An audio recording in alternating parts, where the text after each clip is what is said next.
We can just start off with what brought you to Vegas.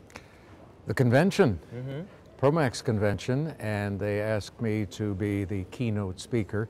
But as you saw a little earlier, I'm not really a keynote speaker. I like to deal with answers and questions, or in this format, questions and answers. You just mentioned senior moments. What is that? At my age, my memory isn't quite what it used to be. And I read a quote of mine recently that says it all, I think. I'm around the same age Mark Twain was when he made the statement that once I remembered everything, but now I remember only the things that never happened. So, does that make for some silly moments, some laughter? It does. It makes for some embarrassing moments. I was interviewed not too long ago, and I misidentified a famous personality. I changed his first name, and they came back later with a recorder and asked me to do a pickup on that to correct it on air. And yeah, so there are moments where it is slightly embarrassing, but people misspeak all the time in regular conversations, and no one takes them to task for it. But when you're in the public eye, when you're on television or on radio, then it's a little dicier. Are you growing your beard or mustache for the upcoming season? No, I grew it for the Stanley Cup playoffs, and I'm not sure I'm going to keep it for the upcoming season. That remains to be seen. My wife prefers me clean-shaven, but oddly enough, most of the people I have met since I've had the beard like it, and they want me to keep it. I think we're going through a period now in our culture where beards are much more acceptable and people feel more comfortable with them, and that includes a lot of the women. So, speaking of the Stanley Cup, who were you rooting for, and what do you think about the new Vegas Golden Knights? Oh, the Golden Knights were fantastic, and I think it's good that they did not win, because that would have created problems for the team. I mean, you win in your very first season, where do you go from there? At least this way, they can say, hey, we darn near made it. Next year, we've got something to strive for. And the Capitals deserve to win. They were the better team. The Golden Knights made too many mistakes, defensive mistakes, in that final series. And the Caps have been around on the edge for many, many years. And as you heard, I had picked them to win the Stanley Cups, and they came through, so good. I have one question. You know, just like today, a lot of people asked you questions. What are some people haven't asked you yet? Or well, there are a million questions that have not been asked, but I can't think of anything right now that it would be relevant to our conversation.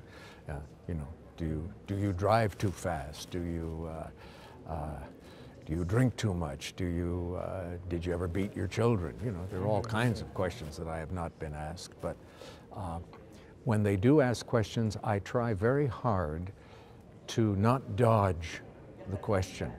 I will answer your question. And the other day I was in Washington at the Junior ROTC annual competition, academic and leadership competition, and one person went out on a limb and asked, which of the services is your favorite? Now, normally somebody in the public eye would fudge on that and say, well, I don't want to pick one, but I said, hey, no, I will tell you. I will answer your question, and I did. What's the Alex Trebek the public doesn't get to meet or see?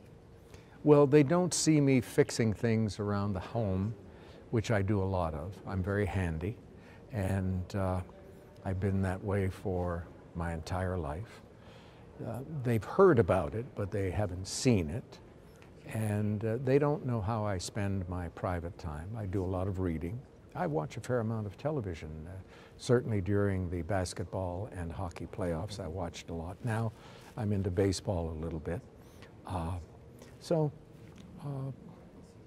You know, I don't live in the public eye the way many celebrities do. I refer to myself as a second-tier celebrity. I'm not one of the big stars.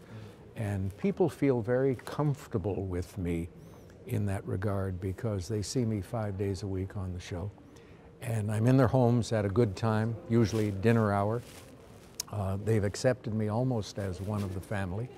And they react to me not in awe, but as a friendly person, somebody they like, somebody they feel they can trust. So you're a philanthropist, television icon. What do you want your mark on the world to be? I don't know. An influence for good, perhaps, which is very broad, of course. But if I can make some kind of a positive impact, that would be great.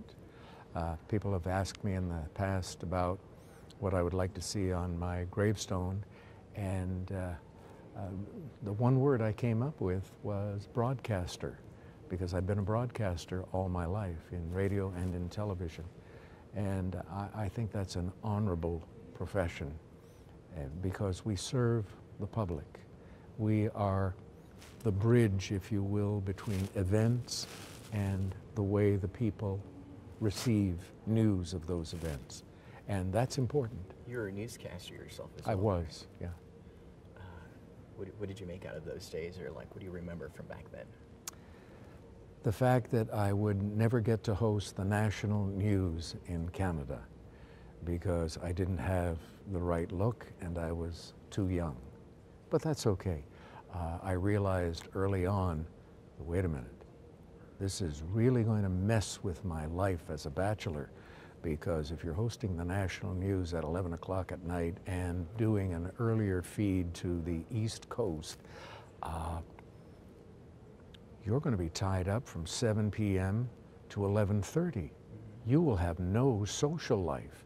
You won't be able to find anyone who will date you just for lunches. So I quickly got over the fact that I would never get to host the national news.